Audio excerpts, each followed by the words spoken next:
menjelaskan tentang kasus pelanggaran pajak dari PT Indosat Multimedia atau MNP.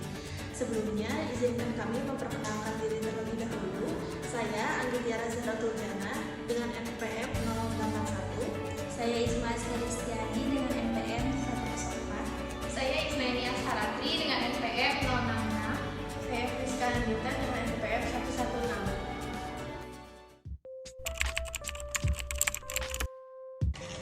Pajak adalah iuran wajib masyarakat kepada kas negara yang bersifat memaksa dengan imbalan yang tidak langsung dirasakan oleh masyarakat dan digunakan untuk keperluan negara.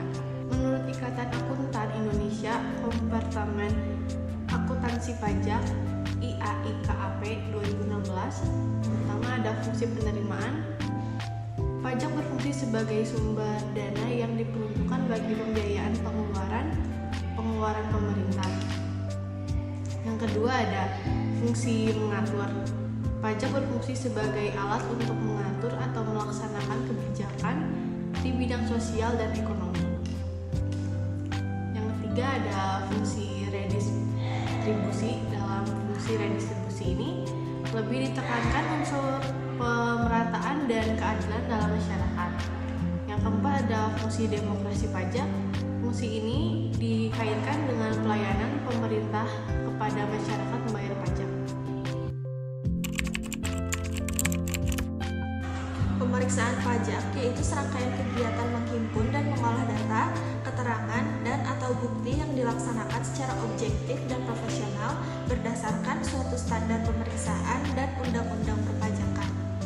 Tujuan dari pemeriksaan pajak menurut Keputusan Menteri Keuangan Nomor 544/KMK.4/2000 tanggal 22 Desember tahun 2000 antara lain: yang pertama, menguji kepatuhan pemenuhan kewajiban perpajakan dalam rangka memberikan kepastian hukum, keadilan, dan pembinaan kepada wajib pajak. Lalu yang kedua, tujuan lain dalam rangka melaksanakan ketentuan peraturan perundang-undangan perpajakan meliputi A. Pemberian NPWP secara jabatan, yang B. Penghapusan NPWP wajib pajak, yang C. Pengukuhan atau pencabutan pengukuhan PKP, yang D. Wajib pajak mengajukan keberatan, yang E. Pengumpulan bahan guna penyusunan tanpa perhitungan penghasilan neto, F. Pencocokan data dan atau alat keterangan, G. Penentuan wajib pajak berlokasi di daerah terpencil, H. Penentuan satu atau lebih tempat terutang PPN, I. Pelaksanaan ketentuan peraturan perundang-undangan perpajakan untuk tujuan lainnya. Penyebab terjadinya pemeriksaan pajak. Pemeriksaan pajak bisa terjadi dikarenakan sejumlah penyebab, antara lain: yang pertama, nomor pokok wajib pajak dihapus; 2. Adanya pencabutan perusahaan kena pajak dan permohonan pengusaha kena pajak; yang ketiga, adanya banding terhadap keputusan Direktorat Jenderal Pajak; yang keempat, dilakukan pengumpulan materi untuk penyusunan norma perhitungan hasil neto; yang kelima, mencocokkan data wajib pajak; yang keenam, melakukan penetapan wajib pajak di pelosok daerah yang terpencil; yang ketujuh, melakukan penetapan pada tempat yang terutang PPN; yang kedelapan, tujuan lainnya. PT Indosat Multimedia adalah perusahaan yang bergerak di bidang telekomunikasi digital berskala nasional dan internasional. PT Indosat mengalami perkembangan yang cukup baik, namun PT Indosat diduga melakukan penggelapan pajak dan 750 penanaman modal asing atau PMA. Terindikasi tidak membayar pajak dengan cara melaporkan rugi selama 5 tahun terakhir secara berturut-turut. Terungkap bahwa pihak manajemen berkonspirasi dengan para pejabat tinggi negara dan otoritas terkait dalam melakukan penipuan akuntansi. Manajemen juga melakukan konspirasi dengan auditor dari kantor akuntan publik dalam melakukan manipulasi laba yang menguntungkan dirinya dan perusahaan, sehingga merugikan banyak pihak dan pemerintah. Kemungkinan telah terjadi mekanisme penyuapan atau bribery dalam kasus tersebut. Berikut adalah adalah kronologi lengkap kasus penggelapan pajak yang dilakukan oleh PT Indosat Multimedia. Wakil Ketua Komisi 4 DPR RI, M. Rosyid Hidayat, mengungkapkan kecurigaan adanya dugaan penggelapan pajak yang dilakukan PT Indosat Multimedia. Rosyid mengungkapkan PT Indosat melakukan penggelapan pajak dengan cara memanipulasi surat pemberitahuan masa pajak pertambahan nilai atau SPT masa PPN ke kantor pajak untuk tahun buku Desember 2001 dan Desember 2002. Untuk SPT masa PPN 2001 yang dilaporkan ke kantor pajak pada Februari 2002 dilaporkan bahwa total pajak keluaran tahun 2001 sebesar 846,43 juta. Sedangkan total pajak masukan sebesar 66,62 miliar, sehingga terdapat selisih pajak keluaran dan pajak masukan sebesar 65,77 miliar. Karena itu, PT Indosat melakukan restitusi sebesar 65,7 miliar. Menurut Rashid, selintas memang tidak terjadi kejanggalan dalam hal tersebut. Namun, jika lampiran pajak masukan dicermati, PT Indosat menyebut adanya pajak masukan ke PT Indosat sebesar 65,07 miliar. Namun setelah dicek ulang, dalam SPT masa PPN PT Indosat ternyata tidak ditemukan angka pajak masukan yang diklaim PT Indosat. Padahal seharusnya angka pajak masukan PT Indosat tersebut muncul pada laporan pajak keluaran PT Indosat untuk tahun buku yang sama. Bahkan PT Indosat hanya melaporkan pajak keluaran sebesar 19,41 miliar yang sebagian besar berasal dari transaksi dengan PT Telkom bukan dengan PT Indosat. Hal serupa juga dilakukan pada tahun 2002, bahkan nilainya lebih besar. Untuk SPT masa PPN 2002 per Desember 2002, PT Indosat melaporkan kelebihan pajak masukan sebesar 109 miliar rupiah berdasarkan Surat Ketetapan Pajak Lebih Bayar atau SKPLB nomor 8-02-02-051-03.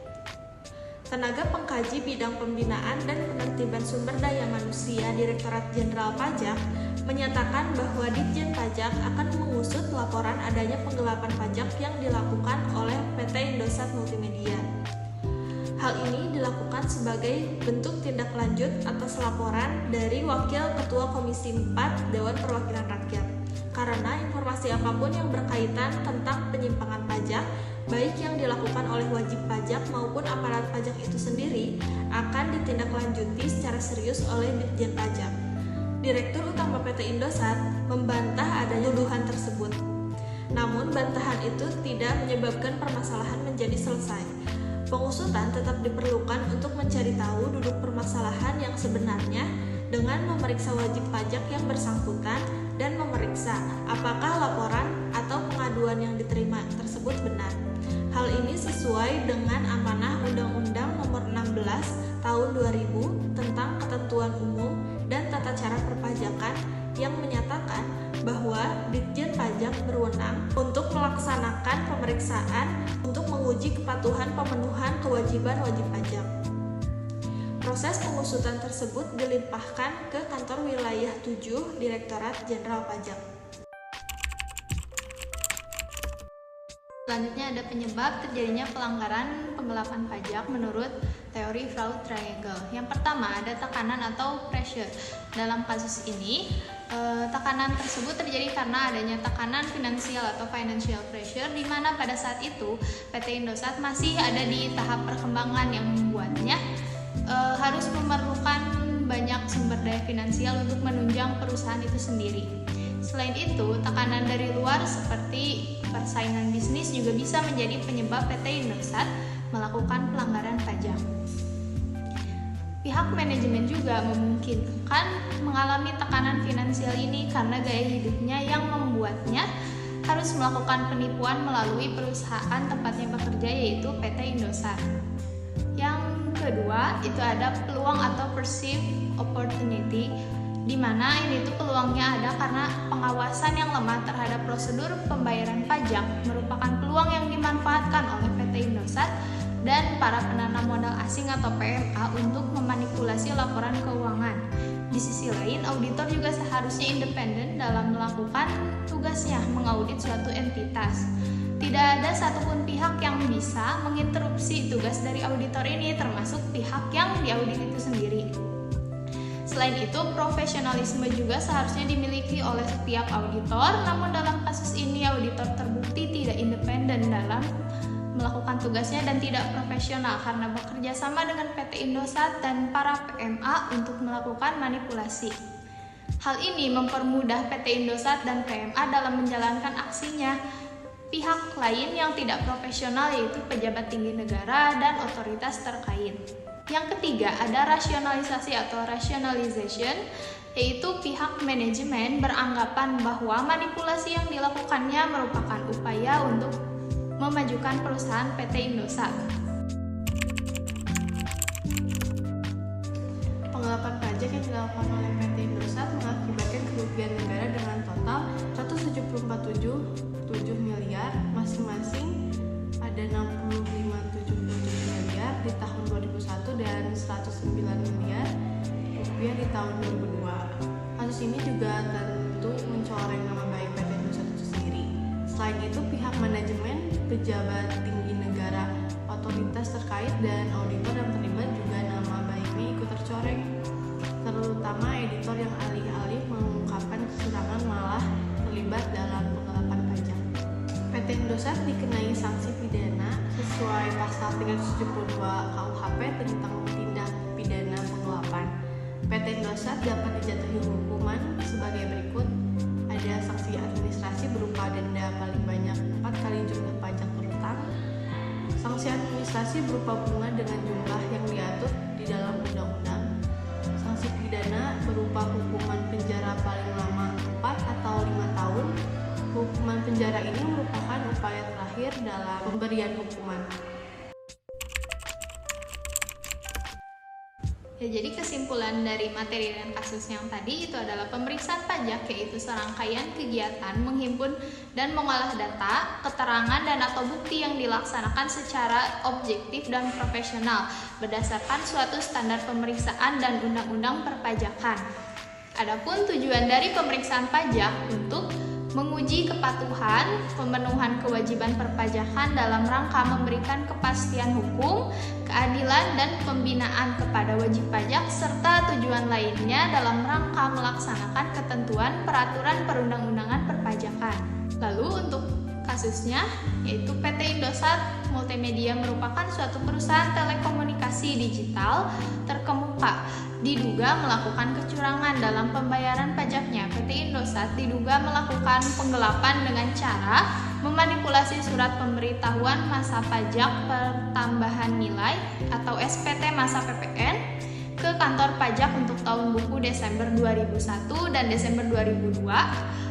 Penggelapan pajak yang dilakukan oleh PT Indosat mengakibatkan kerugian negara dengan total 174,77 miliar masing-masing, yaitu 65,77 miliar di tahun 2001 dan 109 miliar di tahun 2002. Teori fraud triangle yang digunakan untuk menganalisa situasi tersebut yaitu dari faktor pertama tadi ada tekanan keuangan karena PT Indosat masih dalam tahap perkembangan yang membutuhkan banyak sumber daya keuangan atau finansial untuk mendukung operasinya. Faktor kedua adalah kurangnya transparansi dan akuntabilitas dalam proses pemungutan pajak.